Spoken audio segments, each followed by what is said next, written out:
اندیشہ نہیں، کچھ نہیں۔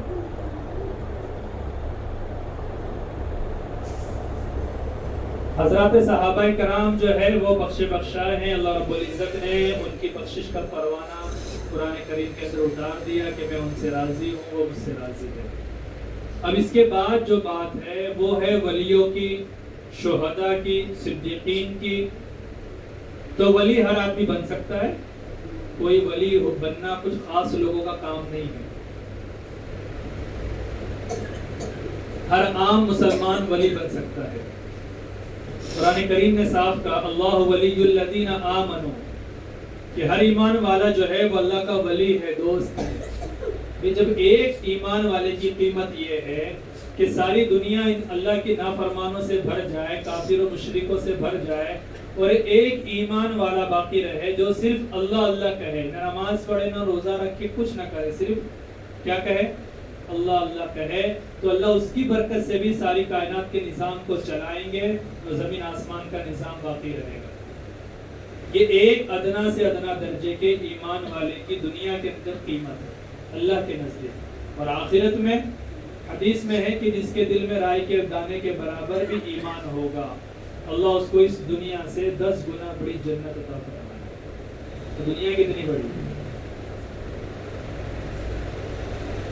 36,000 کلومیٹر کا دائرہ ہے دنیا کا، اور اللہ نے اس کو کتنا بڑا بنایا ہے۔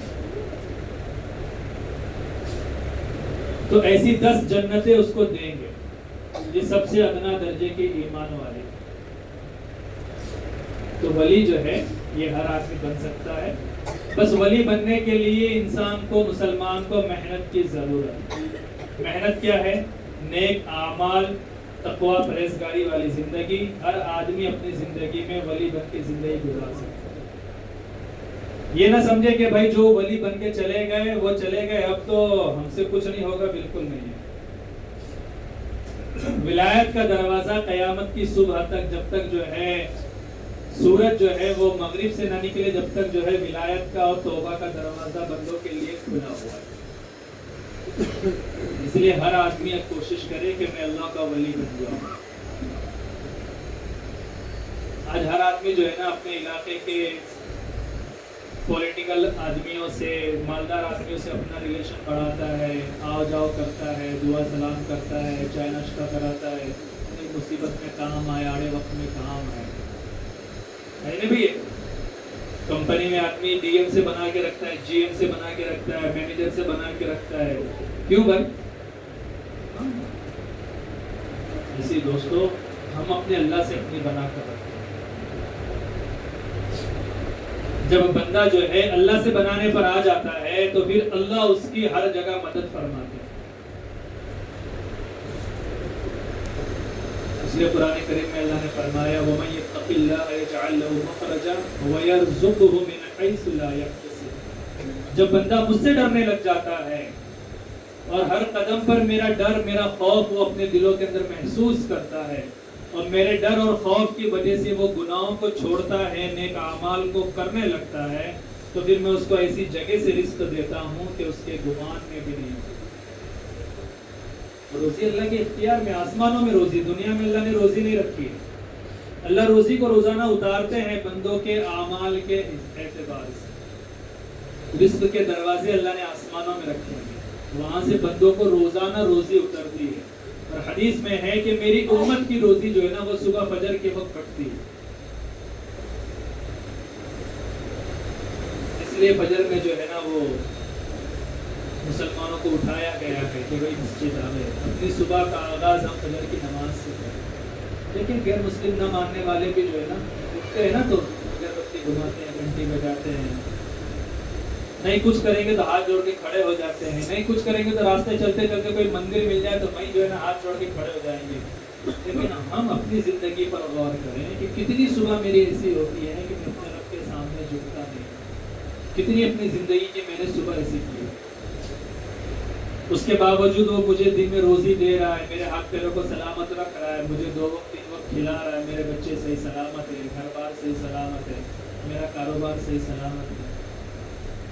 جب کہ میری صبح کہاں ہو رہی ہے، میری رات کیسے شروع ہو رہی ہے، میں رات کو سو رہا ہوں تو کس حال میں سو رہا ہوں، صبح اٹھ رہا ہوں تو کہاں ہے میں، کیا میرا سر اپنے رب کے سامنے جھک رہا ہے؟ یہ ہر آدمی کے اپنے محاسبے کی چیز ہے، اپنا آدمی خود جائزہ لے، تو اسی کا نام تقویٰ ہے کہ آدمی اپنا جائزہ لے کر اپنے آپ کو اللہ کی طرف لائے، اللہ کو خوش کرنے والے اعمال پر آدمی اپنے آپ کو لائے۔ روزوں کا اصل مقصد یہی تھا، لیکن ہم نے ایک ہی مہینے کے لیے سوچا تھا تو سب چھوٹ گیا ہم سے۔ اللہ ہم سب کو معاف فرمائے، جیسے رمضان میں ہم اعمال کی فکر کرتے تھے ایسے ہم کو ساری زندگی کرنے کی توفیق عطا فرمائے۔ تو انبیاء علیہ السلام کا کام جو تھا وہ لوگوں کو اپنی طرف بلانے کا، لوگوں کو ایمان سمجھانے کا۔ سب سے زیادہ قرآن کریم میں اللہ رب العزت نے اپنی ذات پر بھروسہ اعتبار کرنے کے واقعات جن کے بیان کیے ہیں وہ حضرت ابراہیم علیہ السلام کا بیان کیے ہیں۔ حضرت ابراہیم علیہ السلام ملک شام میں پیدا ہوئے۔ آپ جس گھر میں پیدا ہوئے آپ کے والد جو ہے وہ بت بنا کر، مٹی کی مورتیاں بنا کر بیچا کرتے تھے۔ نمرود بادشاہ کی حکومت تھی اور نمرود جو ہے وہ اپنے آپ کو خدا کہلواتا تھا، لوگ اس کے دربار میں سجدہ کرتے تھے اور بتوں کی پرستش کا زمانہ تھا۔ اصل میں اس امت انسانوں کے اندر بت پرستی جو شروع ہوئی وہ حضرت نوح علیہ السلام کے بعد ہوئی۔ حضرت نوح علیہ السلام جو ہے طوفان نوح جب آیا اور تمام دنیا جو ہے وہ فنا ہو گئی، 80-82 آدمی جو ہے وہ آپ کے ساتھ کشتی کے اندر سوار تھے۔ جب اللہ نے ان کے ذریعے سے دوبارہ دنیا کو بنایا تو حضرت نوح علیہ السلام نے 950 سال ایمان اعمال کی قوم کو بلانے کی دعوت دی، محنت کی۔ آپ کے انتقال کے بعد جو آپ کے ماننے والے تھے تو ان میں کچھ لوگ بڑے تھے، زیادہ تقوی پرہیزگار لوگ تھے۔ جب ان کا انتقال ہوا تو لوگ ان کی یاد میں بیٹھ کر جو ہے نا باتیں کیا کرتے تھے۔ ایک دن شیطان آیا انسانی روپ میں، نورانی شکل میں، کہنے لگا کہ تم ان کو یاد کرتے ہو، تم مر جاؤ گے تو کوئی یاد کرنے والا نہیں رہے گا ان بزرگوں کو۔ ایک کام کرے کہ ان بزرگوں کی جو ہے نا مورتیاں بنا کے رکھ دے تاکہ تمہارے بعد تمہارے بچے بھی جو ہے وہ یاد کریں۔ کچھ لوگوں نے مخالفت کی، کچھ لوگوں نے یہ کیا۔ آخرکار یہ ہوا کہ بھائی وہ ساتھ جو لوگ تھے ان کے انتقال کے بعد جو ہے نا مورتیاں بنائی گئی اور وہاں پر مورتیاں رکھ دی گئی۔ اب جو لوگ سمجھدار تھے، بڑے بڈھے تھے، وہ تو آ کر باتیں کرتے چلے جاتے۔ اب ان کے بعد کی جو جنریشن آئی، جو نسل آئی، وہ دھیرے دھیرے جو ہے وہ معاملہ جو ہے وہ بگڑتا چلا گیا اور لوگ ان کی پرستش کرنے لگے، پوجا کرنے لگے۔ یہیں سے جو ہے وہ نہیں بڑا نہیں جائے باہر سے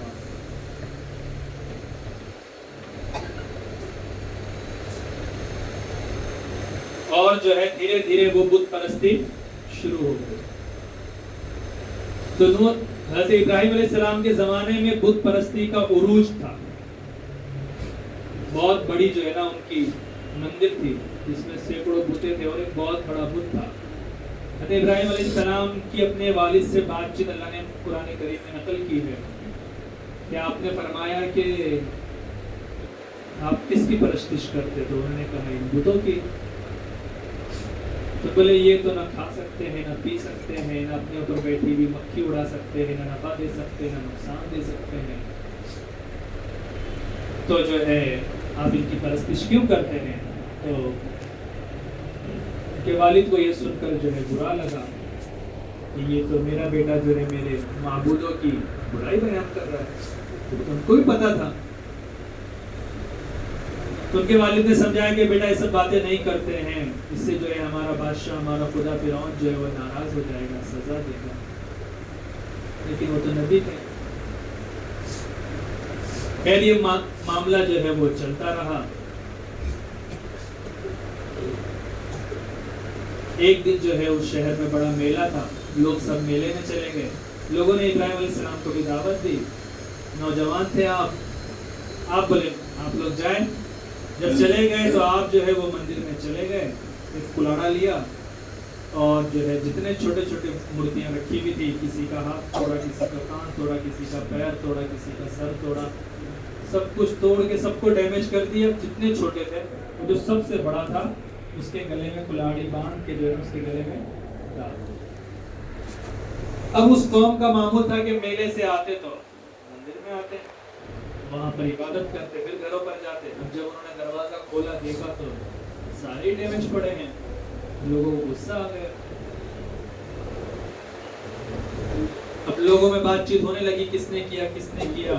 کچھ لوگوں نے بتایا کہ وہ آزر کا بیٹا ابراہیم ہے، وہ اس طرح کی باتیں کرتا ہے، ہو سکتا ہے اس نے کیا.